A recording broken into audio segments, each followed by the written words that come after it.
stories of working the prophetic.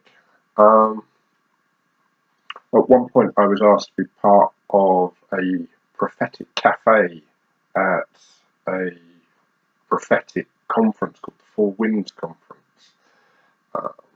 I sat in a room with a bunch of other people who were doing dream interpretation and all sorts of other things, and people were wheeled in front of me, and I was introduced to them, and then I drew them a picture. One lady that came in, we said hi, and I drew her a picture of a crane moving large pallets of bricks and blocks around.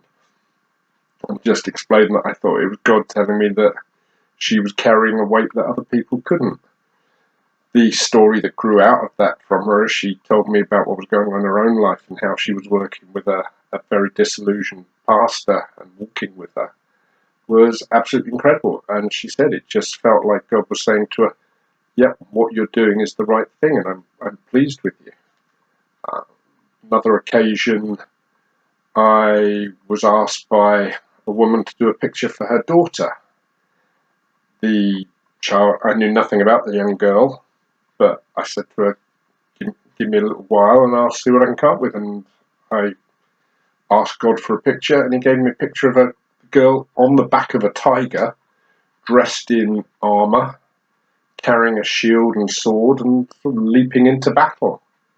And I thought it was the craziest thing I'd ever drawn for anybody. But I gave that to the mother, and she literally started crying. And it turned out that 2 weeks before, the girl had announced that she wanted to stop having pocket money and put it towards a WWE scheme to support Sumatran tigers, and that when she was older, her plan was to become an ecologist and work in support of tigers. And her mother and then her dad as well both looked at it and said, well, it feels like God's telling us that is actually the plan for her life, and we need to take it seriously rather than just expect her to go next week, oh, I want to be a ballerina this week, and then a vet the week after. So there are constant stories like that occur.